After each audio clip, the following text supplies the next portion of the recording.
الحمد لله نحمده ونستعينه ونستغفره ونعوذ بالله من شرور أنفسنا ومن سيئات أعمالنا من يهده الله فلا مضل له ومن يضلل فلا هادي له وأشهد أن لا إله إلا الله وحده لا شريك له وأشهد أن محمدًا عبده ورسوله أما بعد فإن خير الحديث كتاب الله وخير الهدي هدي محمد صلى الله عليه وسلم وشر الأمور محدثاتها وكل محدثة بدعة وكل بدعة ضلالة وكل ضلالة في النار. أعوذ بالله من الشيطان الرجيم. بسم الله الرحمن الرحيم. الحج أشهر معلومات فمن فرض فيهن الحج فلا رفث ولا فسوق ولا جدال في الحج وما تفعلوا من خير يعلمه الله وتزودوا فإن خير الزاد التقوى واتقون يا أولي الألباب. معزز اسلامی مدینی بھائیوں، پچھلے خطبہ جمعہ میں آپ کے سامنے حرمین شریفین کے بعض فضائل کا ذکر ہوا تھا اور آپ کے سامنے حج کی اہمیت اور اس کی فضیلت بیان کی گئی تھی۔ مزید اللہ رب العالمین نے قرآن کریم کے اندر حج کے بارے میں اور بھی باتیں ذکر فرمائی ہیں۔ اللہ رب العالمین نے اشارتاً کئی ایک مقامات پر حج کے اہم پیغامات کا بھی ذکر کیا ہے۔ تو آج کے خطبے میں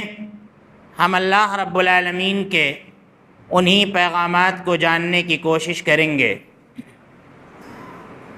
حرم کے کیا فضائل ہیں، اس کا ذکر آپ کے سامنے پچھلے خطبہ جمعہ میں ہوا تھا کہ حرم یہ محبت وحی ہے، یہاں پر وحی کا نزول ہوا ہے۔ حرم مکی میں اللہ کے رسول صلی اللہ علیہ وسلم نے اپنی 13 سالہ نبوی زندگی گزاری ہے۔ اس کے بعد اللہ کے رسول صلی اللہ علیہ وسلم ہجرت کر کے مکہ سے مدینہ تشریف لائے، جس کا حرم میں دوسرا مقام ہے۔ پہلا مقام یہ حرم مکی کو حاصل ہے، اور جب سے اللہ رب العالمین نے آسمان و زمین کو پیدا کیا ہے، اسی وقت سے اللہ رب العالمین نے حرم کو بھی محترم بنایا ہے۔ جب سے خانہ کعبہ کی بنیاد اللہ رب العالمین نے رکھوائی ہے، تبھی سے اللہ رب العالمین نے خانہ کعبہ کو محترم بنایا ہے۔ خانہ کعبہ کہ جہاں پر اللہ رب العالمین کی وحی کا جس کے ارد گرد نزول ہوا،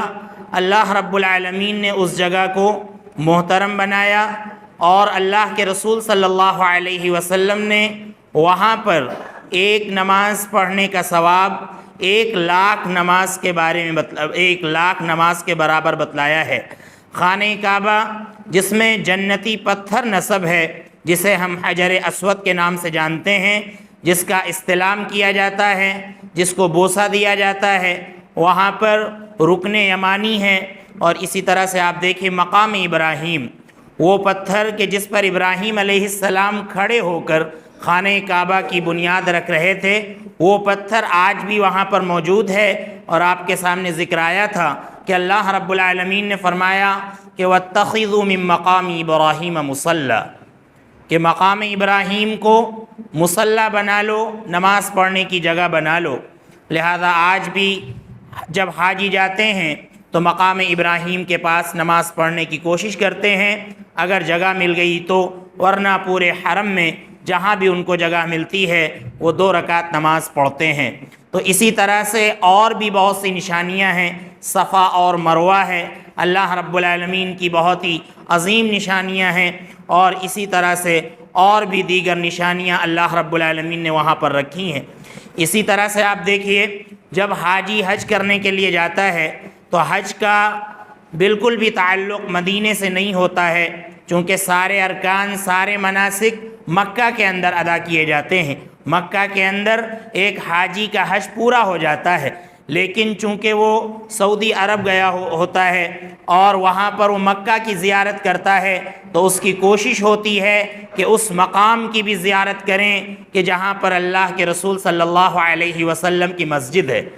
اور جس کی طرف اللہ کے رسول صلی اللہ علیہ وسلم نے ثواب کی نیت سے سفر کرنے کی اجازت دی ہے، اور باقاعدہ حکم دیا ہے کہ ان مسجدوں کی طرف، 3 مسجدوں کی طرف شد رحال باندھا جا سکتا ہے، یعنی سفر کے لیے کمر کسی جا سکتی ہے۔ تو ان 3 مسجدوں میں اللہ کے رسول صلی اللہ علیہ وسلم نے اپنی مسجد کا بھی ذکر کیا ہے کہ ہماری مسجد کی طرف بھی ثواب کی نیت سے لوگوں کو آنا چاہیے، اور اللہ کے رسول صلی اللہ علیہ وسلم نے ذکر فرمایا کہ 1000 نماز کے برابر ثواب ملتا ہے،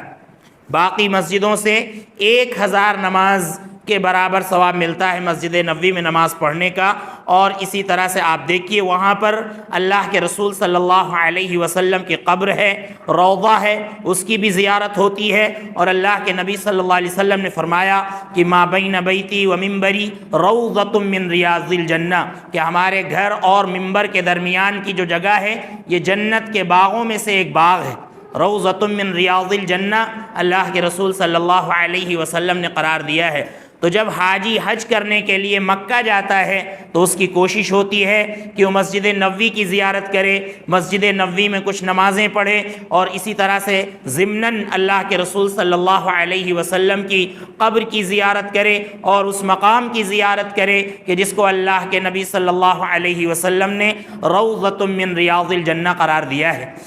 آپ دیکھیے حرمین شریفین کے تعلق سے اللہ رب العالمین نے قرآن کریم کے اندر جن آیتوں کا بھی ذکر کیا ہے وہاں پر اللہ رب العالمین نے امن کا بہت زیادہ ذکر کیا ہے، یہ دونوں امن کی جگہیں ہیں۔ آپ دیکھیے کتنا بڑا ازدحام ہوتا ہے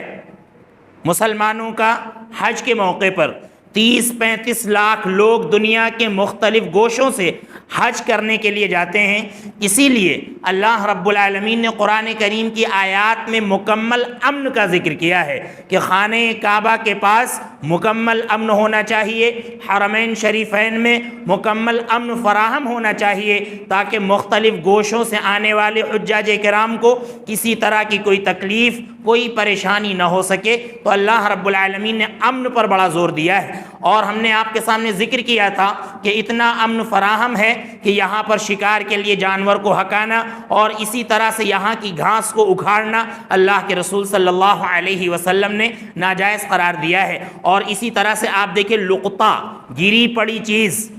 اور کہیں کی گری پڑی چیز ہے تو آپ اٹھا سکتے ہیں اور اس کے بعد اس کا اعلان کیا جائے گا۔ اللہ کے رسول صلی اللہ علیہ وسلم نے فرمایا کہ اگر یہاں کی گری پڑی چیز ہے تو وہی شخص اٹھائے جو صاحب مال تک یا صاحب سامان تک اس کا سامان پہنچا سکتا ہے، ورنہ سامان نہ اٹھائے، وہیں پر پڑا رہنے دے۔ یہ حرمین کے لقطے کا حکم ہے۔ تو وہاں پر اللہ رب العالمین نے ہر چیز کو امن فراہم کیا ہے۔ اللہ رب العالمین نے قرآن کریم کے اندر ذکر کیا ہے کہ وہ دور جب کہ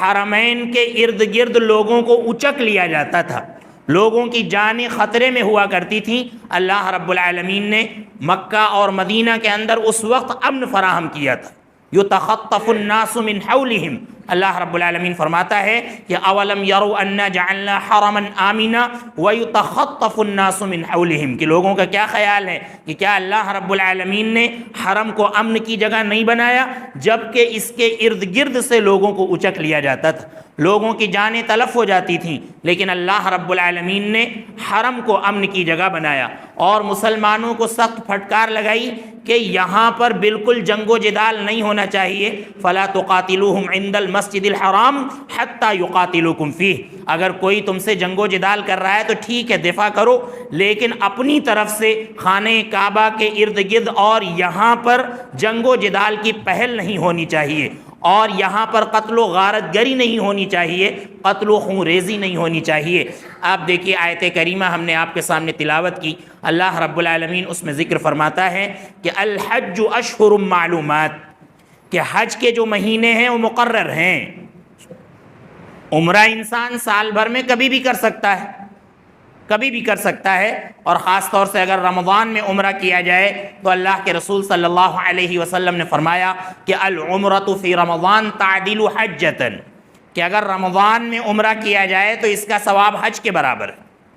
تو بہت ثواب ملتا ہے۔ تو عمرہ آپ کبھی بھی کر سکتے ہیں، رمضان میں کر سکتے ہیں اور بھی دوسرے مہینوں میں کر سکتے ہیں، لیکن حج کے بارے میں اللہ رب العالمین نے فرمایا کہ حج کے مہینے مقرر ہیں، انہی مقرر مہینوں میں حج کا احرام باندھا جا سکتا ہے اور خانہ کعبہ حج کے لیے جایا جا سکتا ہے۔ لہذا ذی قعدہ ذی الحجہ کا اصل مہینہ جس میں اہم ارکان ادا کیے جاتے ہیں اور جس میں حج کیا جاتا ہے وہ ذی الحجہ کے ابتدائی 10 دن ہیں۔ اسی طرح سے آپ دیکھیے اللہ رب العالمین نے فرمایا کہ فمن فرض فیہن الحج فلا رفث ولا فسوق ولا جدال فی الحج۔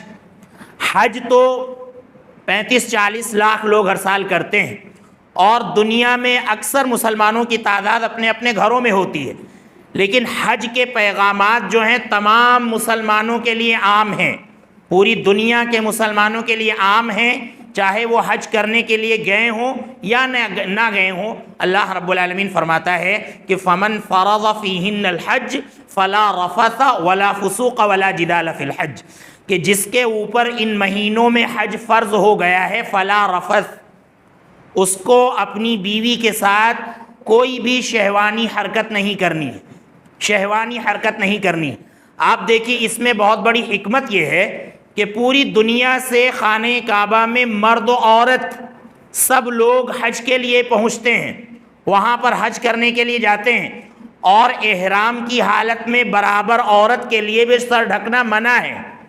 سر ڈھکنا منع ہے۔ لہذا خاص موقعوں پہ کہیں اجنبی آ گئے تو ٹھیک ہے اپنا سر ڈھک لے، بند کر لے، لیکن مستقل بند کرنا احرام کی حالت میں سر کو ڈھکنا اس کے لیے بھی منع ہے۔ تو اللہ رب العالمین نے یہ ذکر فرمایا کہ فلا رفث، جب انسان اپنی بیوی سے شہوانی حرکت نہیں کر سکتا، کوئی ایسا کام نہیں کر سکتا ہے، تو لہذا دنیا بھر سے آنے والی جو بچیاں ہیں، دنیا بھر سے آنے والی جو عورتیں ہیں، جو خواتین ہیں، ان کی طرف کسی بھی طرح کی کوئی غلط نگاہ نہیں اٹھنی چاہیے۔ جب بیوی کی حصے کے ساتھ ایسی حرکت نہیں ہو سکتی ہے تو جو یہ خواتین دنیا بھر سے آ رہی ہیں اور ایک بڑی تعداد میں آ رہی ہیں، لہذا ان کی طرف کوئی ایسی نگاہ نہیں اٹھنی چاہیے۔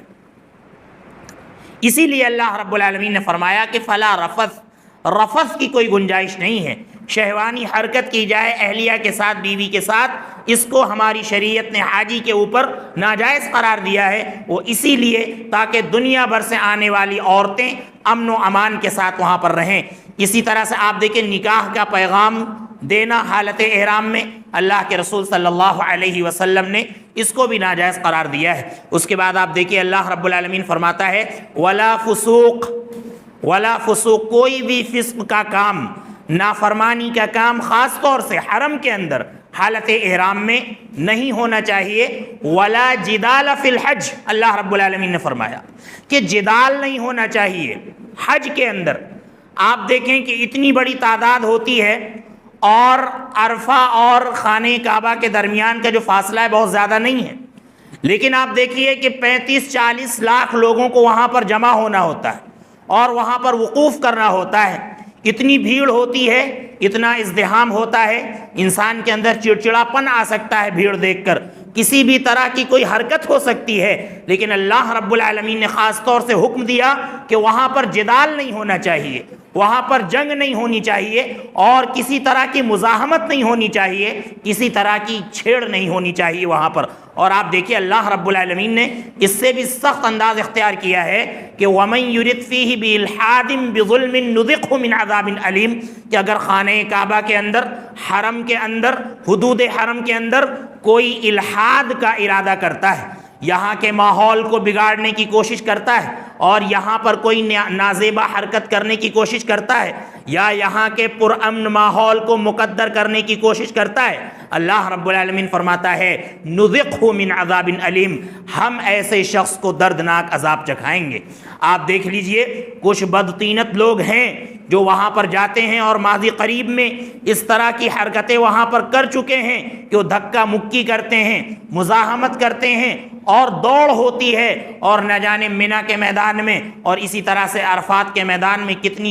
کتنے حاجی جو ہے اپنی جان اللہ رب العالمین کے حوالے کر دیتے ہیں اسی طرح کی حرکتوں کی وجہ سے۔ تو اس طرح کی کوئی حرکت وہاں پر نہیں ہونی چاہیے، جدال سے اللہ رب العالمین نے خاص طور سے روکا ہے۔ اسی طرح سے آپ دیکھیے خانہ کعبہ میں حجر اسود کا بوسہ دینا طواف کے دوران یہ افضل اور بہتر ہے اگر موقع مل جائے تو۔ اب اگر بہت دور کسی کا نمبر آ گیا اور اگر ہر شخص بوسہ دینا چاہے اتنے لاکھ لوگوں میں تو یقیناً مزاحمت ہوگی، وہاں پر جدال ہوگا، لڑائی جھگڑا ہو سکتا ہے۔ تو یہ سب باتیں اللہ رب العالمین نے قرآن کریم کے اندر بیان فرمائی ہیں۔ اس کے باوجود آپ دیکھیے کچھ لوگ ہوتے ہیں بعض ملکوں کے جو لمبے تڑنگے لوگ ہوتے ہیں، وہ حجر اسود تک دھکا دے کر اور دھکیل کر لوگوں کو اور مزاحمت کر کے پہنچنے کی کوشش کرتے ہیں، جس کی وجہ سے آپ دیکھیے اگر کوئی بھی وہاں پر گر گیا تو شاید ہی اس کو اٹھنے کا موقع ملے گا، کیونکہ اتنی زیادہ وہاں پر بھیڑ ہوتی ہے۔ تو اسی لیے اللہ رب العالمین نے فرمایا کہ وَلَا جِدَالَ فِي الْحَجِّ، حج کے اندر جدال نہیں کیا جائے گا، بالکل اپنے آپ کو بچا کر رکھنا ہے، ہر شخص کو دفاع کرنا ہے، اپنے آپ کو بچا کر رکھنا ہے۔ جب ہر شخص بچنے کی کوشش کرے گا اور جو اس کے اندر چڑچڑاپن ہوتا ہے اس کو پینے کی کوشش کرے گا تو انشاءاللہ کسی بھی طرح کا کوئی جدال اور اسی طرح سے کسی بھی طرح کی کوئی مزاحمت نہیں ہونے پائے گی۔ اللہ رب العالمین نے آگے فرمایا کہ وَمَا تَفْعَلُوا مِنْ خَيْرٍ يَعْلَمْهُ اللَّهُ، کہ جو بھی بھلائی تم کرو گے اور جس مقصد سے بھی تم حج کر رہے ہو، جس نیت سے بھی تم حج کر رہے ہو، یعلمہ اللہ، اللہ رب العالمین اس کو جان لے گا۔ اللہ رب العالمین اس کو جان لے گا کہ تمہارا مقصد بھلا ہے یا تمہارا مقصد برا ہے یا تمہاری نیت میں کھوٹ ہے، اللہ رب العالمین اس کو بہت اچھی طرح سے جان لے گا۔ تو جن بھائیوں کے اوپر بھی حج فرض ہوتا ہے یا جو حج کرنا چاہتے ہیں ان کو چاہیے کہ مکمل ریاکاری سے بچتے ہوئے، نمود اور دکھلاوے سے بچتے ہوئے وہ حج کریں۔ آج ہم دیکھ رہے ہیں کہ بہت سے تکلفات لوگ کرتے چلے جا رہے ہیں،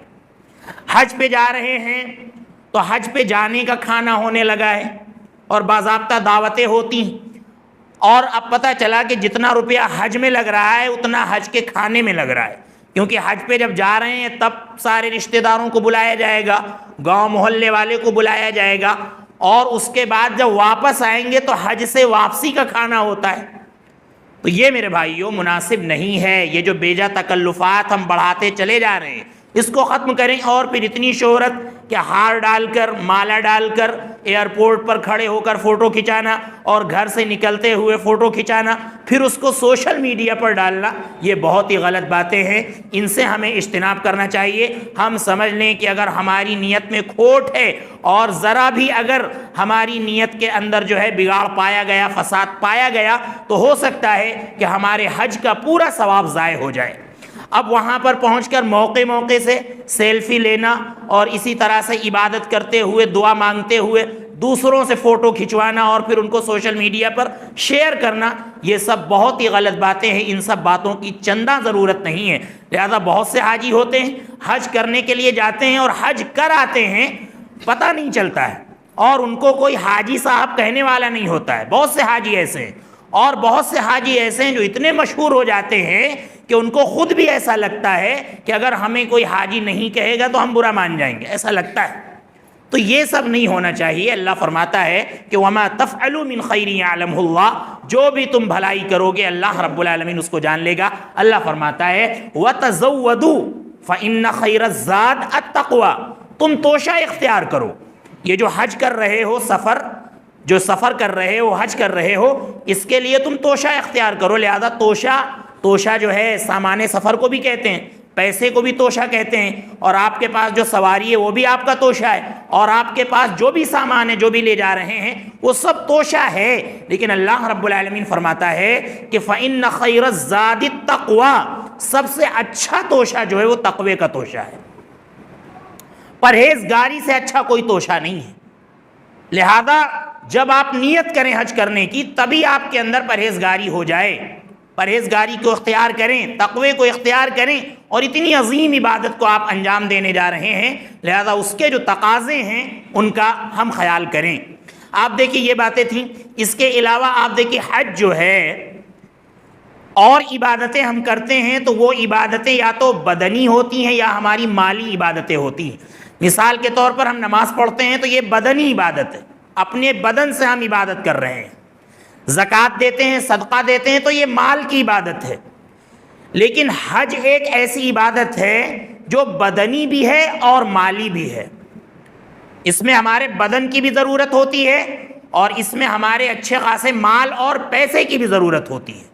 تو حج کی عبادت اس ناحیے سے بڑی اہم ہے کہ اس میں ہمارا مال بھی جمع ہو جاتا ہے اور اسی طرح سے ہماری جسمانی قوت کی بھی اس میں ضرورت ہوتی ہے. یہ عبادت قولی بھی ہے،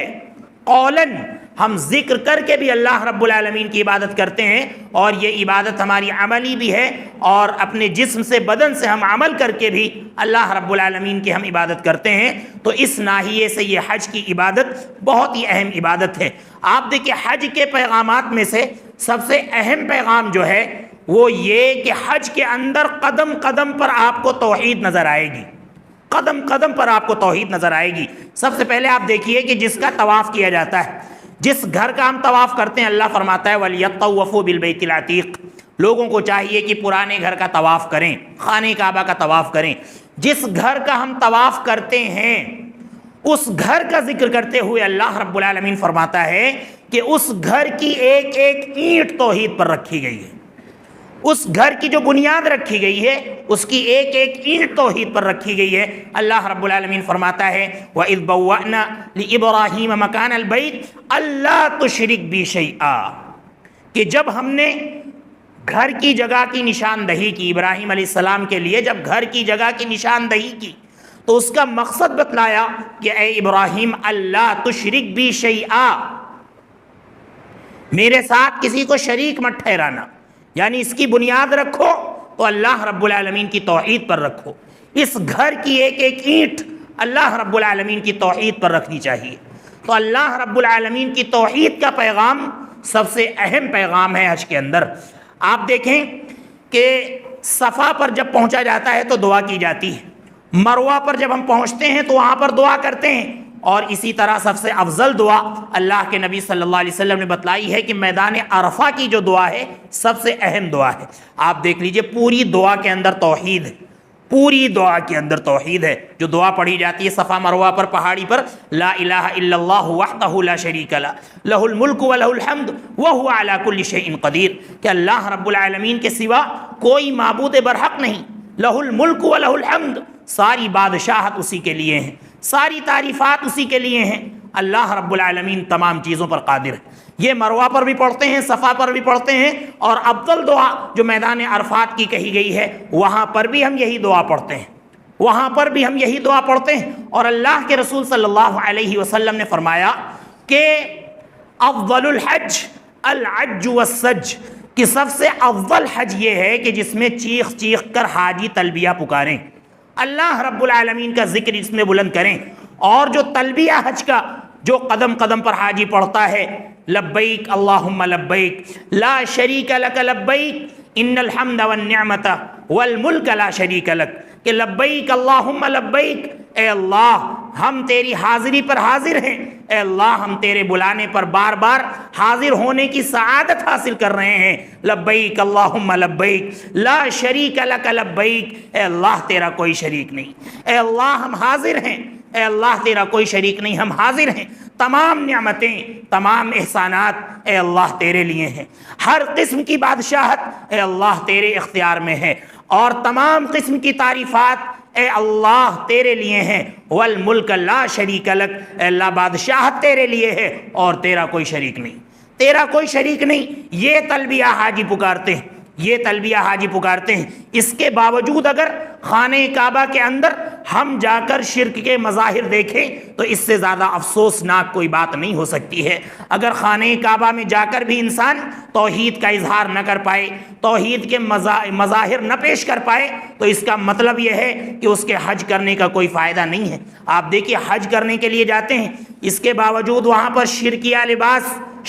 لباس پیروں اور مریدوں کا بتایا ہوا لباس وہ پہنا جاتا ہے۔ حج کرنے کے لیے جاتے ہیں، اس کے باوجود وہاں پر غیر اللہ کی صدائیں بلند کی جاتی ہیں۔ حج کرنے کے لیے جاتے ہیں اور توحید والوں کے پیچھے نماز پڑھنے کو ناجائز بتلایا جاتا ہے۔ تو اس کا مطلب یہ ہے کہ آپ حج نہیں کر رہے ہیں، یہ آپ کا ناٹک ہے، آپ نوٹنکی کر رہے ہیں حج کے نام پر، اور آپ کے حج کرنے کا کوئی فائدہ نہیں ہے۔ جب آپ وہاں جا کر توحید کا پیغام نہ لے پائیں، توحید کا پیغام نہ عام کر پائیں، ایک اللہ کی وحدانیت کو نہ پہچان پائیں، اور یہ نہ جان پائیں کہ اللہ رب العزت ایک ہے، اس کا کوئی شریک نہیں، اللہ کی معرفت آپ کے اندر نہ آ پائے، تو یقیناً آپ کے حج کرنے سے کوئی فائدہ نہیں ہے۔ آپ دیکھیں حج کے مظہر میں سے ایک بہت بڑا مظہر یہ ہے کہ وہاں پر ذات برادری کے اختلافات کو ختم کر کے، رنگ و نسل کے اختلافات کو ختم کر کے، تعصب کے نعروں کو ختم کر کے ایک اللہ رب العالمین کی آواز بلند کی جاتی ہے۔ آپ دیکھیے زمانے جاہلیت میں ایسا ہوتا تھا کہ لوگ اپنے آباء و اجداد کے نام کو وہاں پر بلند کرتے تھے،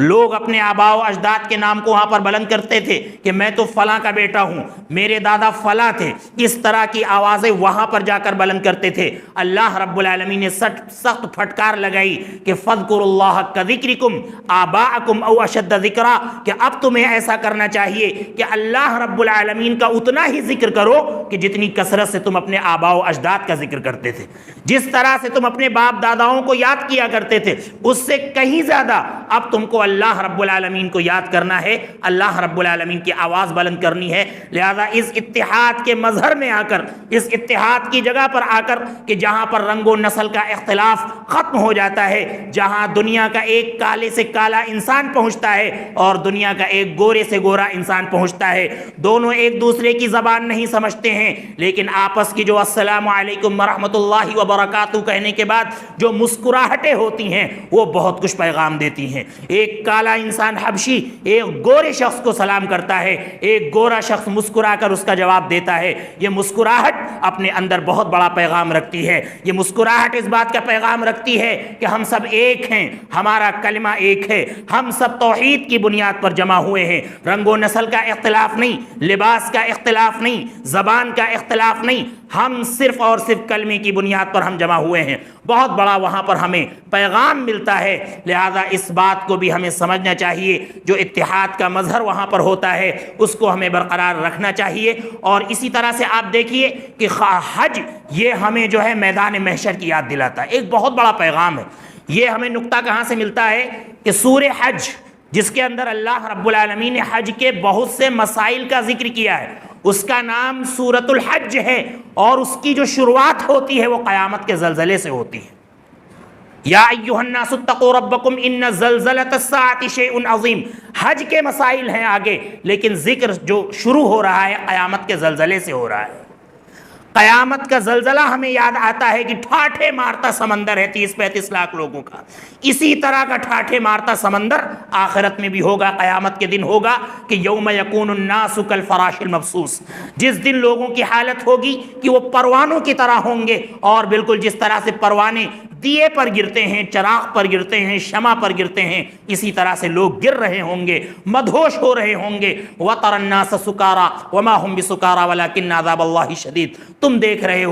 ہوگے کہ لوگ نشے کی حالت میں ہیں، حالانکہ وہ نشے کی حالت میں نہیں ہوں گے، اللہ کا عذاب ہی اتنا سخت ہوگا کہ ایسا لگے کہ یہ لوگ نشے کی حالت میں ہیں۔ تو حج کے یہ سب پیغامات ہیں، اور بھی بہت سے پیغامات ہیں حج کے، انشاءاللہ آئندہ خطبات میں ان کا ذکر آپ کے سامنے آئے گا۔ اللہ رب العزت ہمیں ان باتوں کو سمجھنے کی اور ان پر عمل کرنے کی توفیق عطا فرمائے۔ اللہ رب العزت ہمیں سنت کے مطابق حج کرنے کی اور خانہ کعبہ اور حرمین شریفین کے دیدار کرنے کی توفیق عطا فرمائے۔ اللہ رب العزت ہمیں توحید پر قائم و دائم رکھے۔ اللہ رب العزت ہمیں حج کے اہم پیغامات سے سبق حاصل کرنے کی توفیق عطا فرمائے۔ اللہ جو بھائی جن بھائیوں نے دعا کی گزارش کی ہے ان کی تمام جائز تمناؤں کو قبول فرما، اگر وہ بیمار ہیں تو انہیں شفائے کاملہ عاجلہ عطا فرما۔ اللہ ہمارے والدین پر رحم فرما، اللہ ہمارے بوڑھے لوگوں پر رحم فرما۔ اللہ جب تک ہمیں اس دنیا میں رکھ ایمان کی حالت میں رکھ، جب ہمارا خاتمہ ہو ایمان کی حالت میں ہو۔ آمین۔ وآخر دعوانا ان الحمد للہ رب العالمین۔